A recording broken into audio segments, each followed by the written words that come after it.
شروع اللہ کا نام لے کر جو بڑا مہربان نہایت رحم والا ہے۔ کاف ہا یا عین صاد، یہ تمہارے پروردگار کی مہربانی کا بیان ہے جو اس نے اپنے بندے زکریا پر کی تھی جب انہوں نے اپنے پروردگار کو دبی آواز سے پکارا اور کہا کہ اے میرے پروردگار، میری ہڈیاں بڑھاپے کے سبب کمزور ہو گئی ہیں اور سر سفید بالوں کی وجہ سے چمکنے لگا ہے، اور اے میرے پروردگار، میں تجھ سے مانگ کر کبھی محروم نہیں رہا، اور میں اپنے بعد اپنے بھائی بندوں سے ڈرتا ہوں، اور میری بیوی بانجھ ہے، پھر بھی مجھے اپنے پاس سے ایک وارث عطا فرما جو میری اور اولاد یعقوب کی میراث کا مالک ہو، اور اے میرے پروردگار اس کو خوش اخلاق بنائیو۔ فرمایا اے زکریا، ہم تم کو ایک لڑکے کی بشارت دیتے ہیں جس کا نام یحییٰ ہوگا، اس سے پہلے ہم نے اس نام کا کوئی شخص پیدا نہیں کیا۔ انہوں نے کہا کہ پروردگار، میرے ہاں کس طرح لڑکا ہوگا جبکہ میری بیوی بانجھ ہے اور میں بڑھاپے کی اس حالت کو پہنچ گیا کہ سوکھ گیا ہوں۔ حکم ہوا کہ اسی طرح ہوگا۔ تمہارے پروردگار نے فرمایا ہے کہ مجھے یہ آسان ہے، اور میں پہلے تم کو بھی تو پیدا کر چکا ہوں اور تم کچھ چیز نہ تھے۔ کہا کہ پروردگار میرے لیے کوئی نشانی مقرر فرما۔ فرمایا نشانی یہ ہے کہ تم صحیح و سالم ہوتے ہوئے 3 رات دن لوگوں سے بات نہ کر سکو گے۔ پھر وہ عبادت کے حجرے سے نکل کر اپنی قوم کے پاس آئے تو ان سے اشارے سے کہا کہ صبح و شام تسبیح کرتے رہو۔ فرمایا اے یحییٰ، ہماری کتاب کو مضبوطی سے تھامے رہو، اور ہم نے ان کو لڑکپن ہی میں دانائی عطا فرمائی تھی اور اپنے پاس سے شفقت اور پاکیزگی دی تھی، اور وہ پرہیزگار تھے اور وہ اپنے ماں باپ کے ساتھ نیکی کرنے والے تھے اور سرکش اور نافرمان نہیں تھے۔ اور جس دن وہ پیدا ہوئے اور جس دن وفات پائیں گے اور جس دن زندہ کر کے اٹھائے جائیں گے ان پر سلام ہے۔ اور کتاب یعنی قرآن میں مریم کا بھی تذکرہ کرو، جب وہ اپنے لوگوں سے الگ ہو کر مکان کے مشرقی حصے میں چلی گئیں، پھر انہوں نے ان کی طرف سے پردہ کر لیا تو ہم نے ان کی طرف اپنا فرشتہ بھیجا، سو وہ ان کے سامنے ایک خوبصورت مرد کی صورت میں آیا۔ مریم بولی کہ اگر تم پرہیزگار ہو تو میں تم سے بچنے کے لیے رحمان کی پناہ لیتی ہوں۔ فرشتے نے کہا کہ میں تو تمہارے پروردگار کا بھیجا ہوا یعنی فرشتہ ہوں، اور اس لیے آیا ہوں کہ تمہیں پاکیزہ لڑکا بخشوں۔ مریم نے کہا کہ میرے ہاں لڑکا کیوں کر ہوگا جبکہ مجھے کسی مرد نے بطور شوہر چھوا تک نہیں اور میں بدکار بھی نہیں ہوں۔ فرشتے نے کہا کہ یوں ہی ہوگا۔ تمہارے پروردگار نے فرمایا کہ یہ مجھے آسان ہے اور میں اسے اسی طریق پر پیدا کروں گا تاکہ اس کو ہم لوگوں کے لیے اپنی طرف سے نشانی اور ذریعہ رحمت بنائیں، اور یہ کام مقرر ہو چکا ہے۔ چنانچہ وہ اس بچے کے ساتھ حاملہ ہو گئیں اور اسے لے کر ایک دور جگہ چلی گئیں۔ پھر درد ذہ ان کو کھجور کے تنے کی طرف لے آیا، کہنے لگیں کہ کاش میں اس سے پہلے مر چکتی اور بھولی بسری ہو گئی ہوتی۔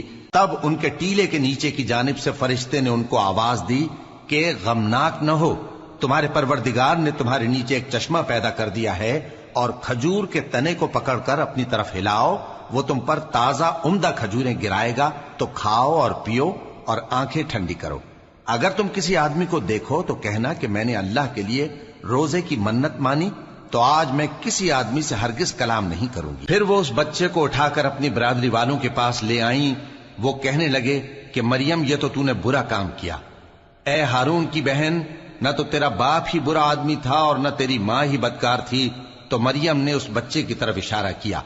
وہ بولے کہ ہم اس سے کہ گود کا بچہ ہے کیسے بات کریں؟ بچے نے کہا کہ میں اللہ کا بندہ ہوں، اس نے مجھے کتاب دی ہے اور نبی بنایا ہے، اور میں جہاں ہوں اور جس حال میں ہوں اس نے مجھے صاحب برکت بنایا ہے، اور جب تک زندہ ہوں مجھ کو نماز اور زکوٰۃ کا ارشاد فرمایا ہے، اور مجھے اپنی ماں کے ساتھ نیک سلوک کرنے والا بنایا ہے اور سرکش و بدبخت نہیں بنایا، اور جس دن میں پیدا ہوا اور جس دن مروں گا اور جس دن زندہ کر کے اٹھایا جاؤں گا مجھ پر سلام ہے۔ یہ مریم کے بیٹے عیسیٰ ہیں، اور یہ سچی بات ہے جس میں لوگ شک کرتے ہیں۔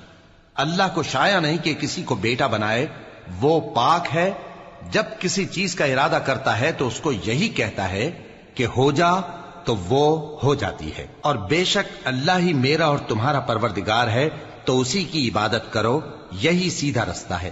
پھر اہل کتاب کے فرقوں نے باہم اختلاف کیا، سو جو لوگ کافر ہوئے ہیں ان کو بڑے دن یعنی قیامت کے روز حاضر ہونے سے خرابی ہے۔ وہ جس دن ہمارے سامنے آئیں گے کیسے سننے والے اور کیسے دیکھنے والے ہوں گے، مگر ظالم آج کھلی گمراہی میں ہیں، اور ان کو حسرت و افسوس کے دن سے ڈرا دو جب بات فیصل کر دی جائے گی اور وہ غفلت میں پڑے ہوئے ہیں اور ایمان نہیں لاتے۔ ہم ہی زمین کے اور جو لوگ اس پر بستے ہیں ان کے وارث ہوں گے، اور ہماری ہی طرف ان کو لوٹنا ہوگا۔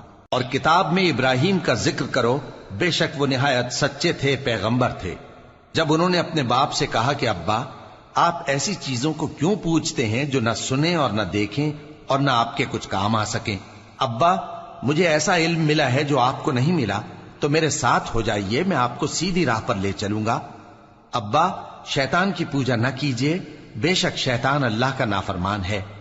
ابا، مجھے ڈر لگتا ہے کہ آپ کو اللہ کا عذاب آ پکڑے تو آپ شیطان کے ساتھی ہو جائیں۔ اس نے کہا کہ ابراہیم، کیا تو میرے معبودوں کے خلاف ہے؟ اگر تو باز نہ آئے گا تو میں تجھے سنسار کر دوں گا اور تو ہمیشہ کے لیے مجھ سے دور ہو جا۔ ابراہیم نے سلام علیکم کہا اور کہا کہ میں آپ کے لیے اپنے پروردگار سے بخشش مانگوں گا، بے شک وہ مجھ پر نہایت مہربان ہے۔ اور میں آپ لوگوں سے اور جن کو آپ اللہ کے سوا پکارا کرتے ہیں ان سے کنارہ کرتا ہوں اور اپنے پروردگار ہی کو پکاروں گا۔ امید ہے کہ میں اپنے پروردگار کو پکار کر محروم نہیں رہوں گا۔ اور جب ابراہیم ان لوگوں سے اور جن کی وہ اللہ کے سوا پرستش کرتے تھے الگ ہو گئے تو ہم نے ان کو اسحاق اور اسحاق کو یعقوب بخشے اور ہر ایک کو پیغمبر بنایا، اور ہم نے ان کو اپنی رحمت سے بہت سی چیزیں عنایت کی اور ان کا ذکر جمیل بلند کیا۔ اور کتاب میں موسیٰ کا بھی ذکر کرو، بے شک وہ ہمارے برگزیدہ تھے اور رسول تھے، نبی تھے، اور ہم نے ان کو طور کی داہنی طرف سے پکارا اور باتیں کرنے کے لیے نزدیک بلایا، اور اپنی مہربانی سے ان کو ان کا بھائی ہارون پیغمبر بنا کر عطا کیا۔ اور کتاب میں اسماعیل کا بھی ذکر کرو، وہ وعدے کے سچے اور رسول تھے، نبی تھے، اور وہ اپنے گھر والوں کو نماز اور زکوٰۃ کا حکم کرتے تھے اور اپنے پروردگار کے ہاں پسندیدہ تھے۔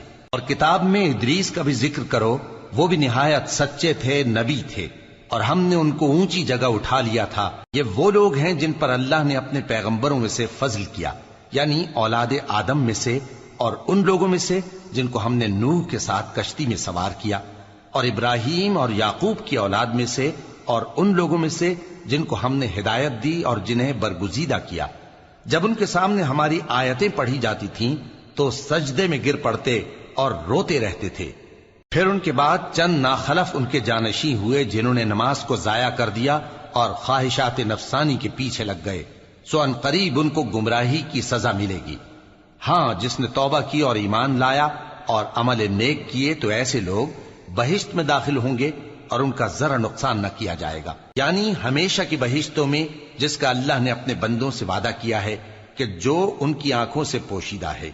بے شک اس کا وعدہ نیکوکاروں کے سامنے آنے والا ہے، وہ اس میں سلام کے سوا کوئی بیہودہ کلام نہ سنیں گے اور ان کو صبح و شام کھانا ملے گا۔ یہی وہ جنت ہے جس کا ہم اپنے بندوں میں سے ایسے شخص کو مالک بنائیں گے جو پرہیزگار ہوگا۔ اور فرشتوں نے پیغمبر کو جواب دیا کہ ہم تمہارے پروردگار کے حکم کے سوا اتر نہیں سکتے، جو کچھ ہمارے آگے ہے اور جو پیچھے ہے اور جو اس کے درمیان ہے سب اسی کا ہے، اور تمہارا پروردگار بھولنے والا نہیں، یعنی آسمان اور زمین کا اور جو ان دونوں کے درمیان ہے سب کا پروردگار، تو اسی کی عبادت کرو اور اس کی عبادت پر ثابت قدم رہو۔ بھلا تم کوئی اس کا ہم نام جانتے ہو؟ اور کافر انسان کہتا ہے کہ جب میں مر جاؤں گا تو کیا زندہ کر کے نکالا جاؤں گا؟ کیا ایسا انسان یاد نہیں کرتا کہ ہم نے اس کو پہلے بھی تو پیدا کیا تھا جبکہ وہ کچھ بھی چیز نہ تھا؟ سو تمہارے پروردگار کی قسم، ہم ان کو جمع کریں گے اور شیطانوں کو بھی، پھر ان سب کو جہنم کے گرد حاضر کریں گے اور وہ گھٹنوں پر گرے ہوئے ہوں گے۔ پھر ہر گروہ میں سے ہم ایسے لوگوں کو کھینچ نکالیں گے جو رحمان کے مقابلے میں سخت سرکشی کرتے تھے، پھر ہم ان لوگوں سے خوب واقف ہیں جو اس میں داخل ہونے کے زیادہ لائق ہیں، اور تم میں سے کوئی شخص نہیں مگر اسے اس پر گزرنا ہوگا، یہ تمہارے پروردگار پر لازم ہے، مقرر ہے۔ پھر ہم پرہیزگاروں کو نجات دیں گے اور ظالموں کو اس میں گھٹنوں کے بل پڑا ہوا چھوڑ دیں گے۔ اور جب ان لوگوں کے سامنے ہماری آیتیں پڑھی جاتی ہیں تو جو کافر ہیں وہ مومنوں سے کہتے ہیں کہ دونوں فریق میں سے مکان کس کے اچھے اور مجلسیں کس کی بہتر ہیں، اور ہم نے ان سے پہلے بہت سی امتیں ہلاک کر دیں وہ لوگ ان سے ٹھاٹ باٹ اور نمود و نمائش میں کہیں اچھے تھے۔ کہہ دو کہ جو شخص گمراہی میں پڑا ہوا ہے، رحمان اس کو آہستہ آہستہ مہلت دیا جاتا ہے، یہاں تک کہ جب اس چیز کو دیکھ لیں گے جس کا ان سے وعدہ کیا جاتا ہے، خواہ عذاب اور خواہ قیامت، تو اس وقت جان لیں گے کہ مکان کس کا برا ہے اور لشکر کس کا کمزور ہے۔ اور جو لوگ ہدایت یاب ہیں اللہ ان کو زیادہ ہدایت دیتا ہے، اور نیکیاں جو باقی رہنے والی ہیں وہ تمہارے پروردگار کے ہاں صلے کے لحاظ سے خوب اور انجام کے اعتبار سے بہتر ہیں۔ بھلا تم نے اس شخص کو دیکھا جس نے ہماری آیتوں سے کفر کیا اور کہنے لگا کہ اگر میں اثر نو زندہ ہوا بھی تو یہی مال اور اولاد مجھے وہاں ملے گا؟ کیا اس نے غیب کی خبر پالی ہے یا اللہ کے یہاں سے عہد لے لیا ہے؟ ہرگز نہیں، یہ جو کچھ کہتا ہے ہم اس کو لکھتے جاتے اور اس کے لیے آہستہ آہستہ عذاب بڑھاتے جاتے ہیں، اور جو چیزیں یہ بتاتا ہے ان کے ہم وارث ہوں گے، اور یہ اکیلا ہمارے سامنے آئے گا، اور ان لوگوں نے اللہ کے سوا اور معبود بنا لیے ہیں تاکہ وہ ان کے لیے موجب عزت ہوں۔ ہرگز نہیں، وہ معبود ان کی پرستش سے انکار کریں گے اور ان کے دشمن و مخالف ہوں گے۔ کیا تم نے نہیں دیکھا کہ ہم نے شیطانوں کو کافروں پر چھوڑ رکھا ہے کہ وہ ان کو خوب اکساتے رہتی ہیں؟ تو تم ان پر عذاب کے لیے جلدی نہ کرو کہ ہم تو ان کے لیے دن شمار کر رہے ہیں۔ جس روز ہم پرہیزگاروں کو رحمان کے سامنے بطور مہمان جمع کریں گے اور گنہگاروں کو دوزخ کی طرف پیاسے ہانک لے جائیں گے، تو لوگ کسی کی سفارش کا اختیار نہ رکھیں گے مگر جس نے رحمان سے اقرار لے لیا ہو، اور کہتے ہیں کہ رحمان بیٹا رکھتا ہے۔ ایسا کہنے والوں، یہ تو تم بری بات زبان پر لاتے ہو۔ قریب ہے کہ اس جھوٹ سے آسمان پھٹ پڑیں اور زمین شق ہو جائے اور پہاڑ پارا پارا ہو کر گر پڑیں کہ انہوں نے رحمان کے لیے بیٹا تجویز کیا، اور رحمان کو شایع نہیں کہ کسی کو بیٹا بنائے۔ ہر شخص جو آسمانوں اور زمین میں ہے رحمان کے روبرو بطور بندہ ہی آئے گا۔ اس نے ان سب کو اپنے علم سے گھیر رکھا اور ایک ایک کو شمار کر رکھا ہے، اور یہ سب قیامت کے دن اس کے سامنے اکیلے اکیلے حاضر ہوں گے۔ اور جو لوگ ایمان لائے اور عمل نیک کیے، رحمان ان کی محبت مخلوقات کے دل میں پیدا کر دے گا۔